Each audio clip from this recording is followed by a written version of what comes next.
3 जनवरी को पूरे भारतवर्ष में महिला मुक्ति दिन मनाया जाता है। सच में जिस देश में माँ सीता पूजी जाती है, नारी अर्धशक्ति मानी जाती है, इतना ही नहीं तो जिस भूमि पर हम रहते हैं उसे भारत माँ कहते हैं। जिस देश की शक्ति हो या भक्ति, सब कुछ में नारी का वास देखा जाता है, उस देश में महिला मुक्ति दिवस भी मनाया जाता है। कटु है पर सत्य है। आज नारी का स्थान पुरुषों के समान है, पर एक वक्त था जब हमारे संस्कृति पूर्ण समाज में क्षुद्र और स्त्री होना किसी श्राप से कम नहीं था। जहाँ एक ओर भारत देश अंग्रेजों की गुलामी से लड़ रहा था, वहीं दूसरी ओर देश में एक आंतरिक लड़ाई भी शुरू थी, जो देशवासियों को उच्च और निम्न वर्ग में बांटे जाने के खिलाफ चल रही थी। एक पितृ प्रधान बन चुके देश को मातृत्व का अर्थ समझाने के लिए लड़ी जा रही थी। इस लड़ाई के मुख्य चेहरों में से एक थे डॉक्टर ज्योतिबा फुले। कहते हैं जीवन की प्रत्येक सफलता के पीछे आपके विचारों को समान रूप से समझने वाले साथी की आवश्यकता होती है, और डॉक्टर ज्योतिबा फुले को देश में चल रही आंतरिक सामाजिक लड़ाई लड़ने के लिए साथ मिली उनकी जीवन संगिनी सावित्रीबाई फुले की, जो देश की पहली महिला शिक्षिका बनी और जिनकी स्मृति में उनकी जयंती पर महिला मुक्ति दिन मनाया जाता है। हेलो, हाय, नमस्ते, मैं क्षमा आप सभी का स्वागत करती हूँ हमारे YouTube चैनल हिस्ट्री मंत्रा पर। सर्वप्रथम उन सभी नारियों को हम सल्यूट करते हैं जिन्होंने क्रांति ज्योति सावित्रीबाई फुले के कड़े परिश्रम को असफल नहीं होने दिया और आज पुरुषों के बराबरी से प्रत्येक क्षेत्र में अपना नाम कर रही है। 19वीं सदी में जब देश में धार्मिकता अपने चरम पर थी, तब भेदभाव भी समान गति से बढ़ रहा था, जाति भेदभाव और स्त्री पुरुष भेदभाव। ऐसे में अपना पूर्ण जीवन नारी सशक्तिकरण के लिए समर्पित करने वाली एक महान समाज सुधारक उभर कर आई, सावित्रीबाई फुले। 3 जनवरी 1831 में महाराष्ट्र सातारा के नायगांव में जन्मी सावित्रीबाई का विवाह 9 वर्ष की उम्र में 13 वर्ष के ज्योतिबा फुले के साथ हुआ। उस समय बाल विवाह एक आम सी बात थी। उस वक्त सिर्फ बाल विवाह ही कुरीति नहीं थी, तो छूत अछूत, स्त्री वर्ग का शोषण, सती प्रथा, विधवाओं के साथ अन्याय, ये सभी विषम व्यवहार हुआ करते।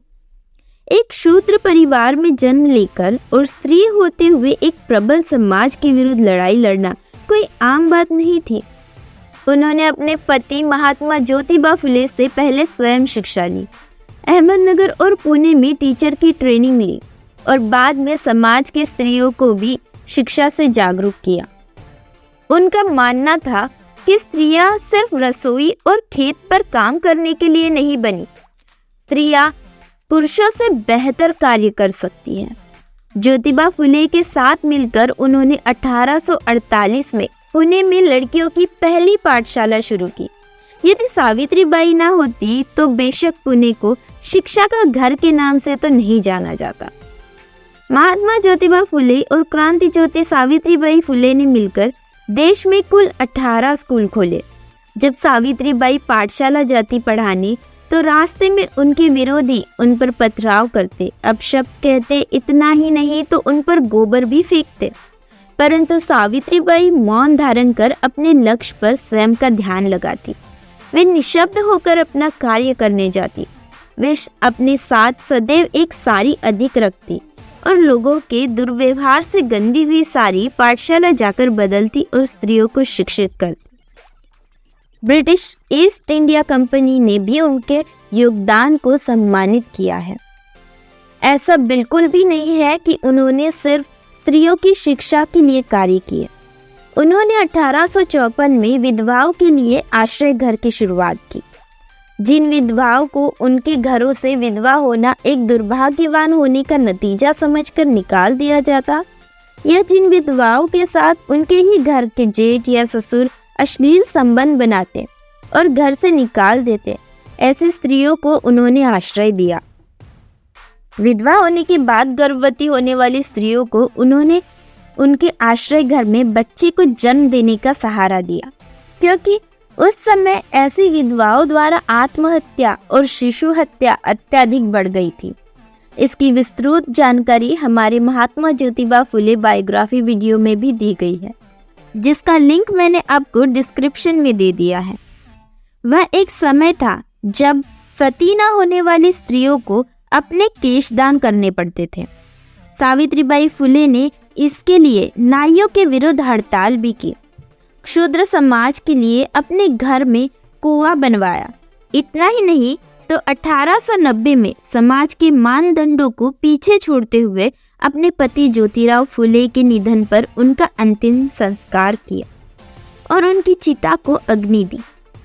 स्वयं भी 1897 में महाराष्ट्र में आई प्लेग की बीमारी से प्रभावित लोगों की मदद करते हुए स्वयं प्रभावित हो गई और 10 मार्च 1897 को अपनी अंतिम सांस ली।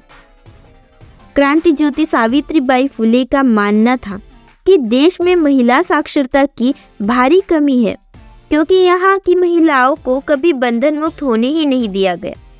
दोस्तों, आप लोग सावित्रीबाई के इस विचार से कितने सहमत हैं, ये हमें कमेंट करके ज़रूर बताएं।